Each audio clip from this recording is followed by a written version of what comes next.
Bismillahirrahmanirrahim. Assalamualaikum warahmatullahi wabarakatuh. Selamat sore, salam sejahtera untuk kita semua. Saya ucapkan terima kasih kepada Ibu Dr. Haja Rusdiana Naflia, MPDI, dan terima kasih juga untuk teman-teman semua. Nama saya Mary Sofarina, Program Studi Manajemen Pendidikan Islam. Selanjutnya, anggota kelompok saya yaitu Milyanti Siska Sofarina, Nur Idli Ashari, dan Nur Hasan.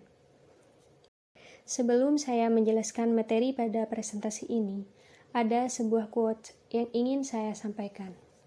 Orang bijak mengatakan bahwa pendidikan bukan hanya persoalan ke sekolah dan kampus, lalu mendapatkan ijazah, akan tetapi soal memperluas wawasan serta menyerap akan ilmu kehidupan. Maka, pada kesempatan sore hari ini, saya akan mempresentasikan tentang konflik spiritual. Dipersilahkan kepada para pemateri. Baik, di sini saya akan membahas tentang konflik spiritual. Konflik.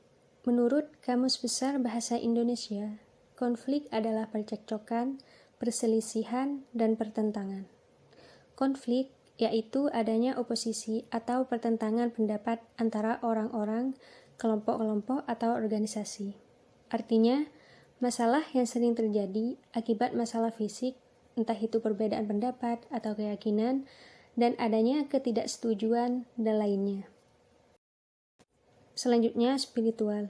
Spiritual di sini berhubungan dengan atau bersifat kejiwaan, yaitu rohani dan batin. Spiritual adalah usaha dalam mencari arti kehidupan, tujuan, dan panduan dalam menjalani kehidupan, bahkan pada orang-orang yang tidak mempercayai Tuhan. Nah, spiritual di sini pada dasarnya menunjukkan tingkah laku sebagai faktor kepribadian seseorang. Jadi, konflik spiritual adalah perselisihan terkait dengan keyakinan yang berhubungan dengan agama. Yaitu dalam artian konflik spiritual merupakan permasalahan atau pertentangan dan perselisihan yang terjadi karena spiritual atau kepribadian seseorang dalam meyakini sesuatu, entah itu yang berhubungan dengan agama ataupun hal lainnya. Seperti halnya kebiasaan atau gaya hidup dan perilaku sehari-hari yang mempunyai makna terhadap keagamaan atau spiritual tadi. Selanjutnya, indikator tingkat spiritual. Yang pertama, hubungan dengan diri sendiri. Hubungan diri sendiri merupakan kekuatan yang timbul dari diri seseorang untuk membantu menyadari makna dan tujuan hidup, seperti meninjau pengalaman hidup sebagai pengalaman positif, kepuasan hidup otomatis terhadap masa depan, dan tujuan hidup yang jelas. Yang kedua, hubungan dengan orang lain. Hubungan dengan orang lain terdapat hubungan yang harmonis dan tidak harmonis. Keadaan yang harmonis meliputi pembagian waktu, pengetahuan, dan sumber, mengasuh anak, mengasuh orang tua, dan mengasuh orang-orang yang sakit, serta meyakini kehidupan dan kematian. Sedangkan kondisi yang tidak harmonis yaitu konflik dengan orang lain. Yang ketiga, hubungan dengan alam.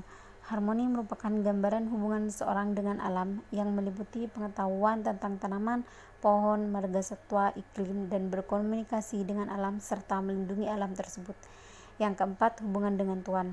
Hubungan dengan Tuhan meliputi agama dan luar agama. Keadaan ini menyangkut sembahyang dan berdoa, keikutsertaan dalam kegiatan ibadah, perlengkapan keagamaan, serta bersatu dengan alam. Selanjutnya, faktor penyebab terjadinya konflik spiritual. Yang pertama, klaim kebenaran. Kecenderungan umat beragama berupaya membenarkan ajaran agama masing-masing. Artinya, keyakinan tentang yang benar itu didasarkan pada Tuhan sebagai satu-satunya sumber kebenarannya. Yang kedua, doktrin jihad. Belakangan ini terjadi banyak pihak melakukan kekerasan atas nama Tuhan, padahal kekerasan dari perspektif maupun tidak dibenarkan, terlebih lagi dari sudut pandang agama, terutama Islam yang mendeklarasikan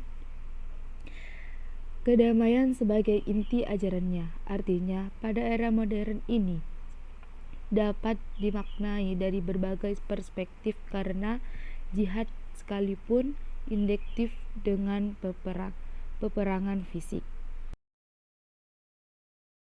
Langkah-langkah untuk meminimalisir konflik spiritual.